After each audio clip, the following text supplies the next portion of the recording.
আসসালামু আলাইকুম। শাহিন সফটওয়্যারের পক্ষ থেকে সবাইকে অনেক অনেক ধন্যবাদ এবং শুভেচ্ছা জানাচ্ছি। আজকে আমরা কথা বলবো আইড্রপ টুলসের আন্ডারে যে কালার স্যাম্পলার টুলসটি আছে এই স্যাম্পলার টুলসটি নিয়ে এখানে ক্লিক করলাম। ক্লিক করার পরে আমরা আগের পর্বে দেখিয়েছিলাম যে কিভাবে আইড্রপ দিয়ে আপনার কালারগুলো সিলেক্ট করা লাগে। এখন কিছু জটিল কালার আছে, যেমন এই কালারগুলো যদি আপনি সিলেক্ট করেন তাহলে দেখেন এখানে RGB ফরম্যাটের কালারগুলো চলে আসছে, CMYK কালার চলে আসছে।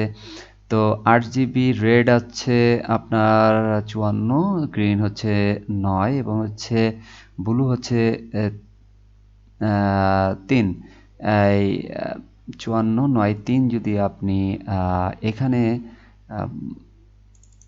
যদি পেস্ট করেন কিংবা হচ্ছে যে এখানে যদি আপনি দিয়ে দেন তাহলে সেম টু সেম এই কালার চলে আসবে। যেমন হচ্ছে আমি দিচ্ছি, দেখেন 54, এরপরে হচ্ছে গ্রিন হচ্ছে কত 9, এরপরে ব্লু কত 3। এই যে এই কালারটি 100% চলে আসছে। এইখানে হচ্ছে এই কালারটি আছে, এই কালারটি আছে। এখন এই কালারটি কোন কালারটি? এখন আমরা যদি এখানে দিয়ে এই যে আমাদের 1 নম্বর স্যাম্পলার কালারটি হচ্ছে এটি। ওকে, বুঝতে সুবিধা হচ্ছে আমি আশা করি। এরপরে আমরা দ্বিতীয় কালারটি সিলেক্ট করব, যেটি হচ্ছে এখানে দেই সেকেন্ড। দেখেন সেকেন্ড চলে আসছে। সেকেন্ডে কি আসছে? সেকেন্ডে চলে আসছে। দেখেন সেকেন্ড কালারটি, এটা হচ্ছে 1 নম্বর কালার, ঠিক আছে। এটা হচ্ছে 2 নম্বর। এই দেখেন লেখাই আছে হ্যাশ চিহ্ন দিয়ে 1, হ্যাশ চিহ্ন দিয়ে 2।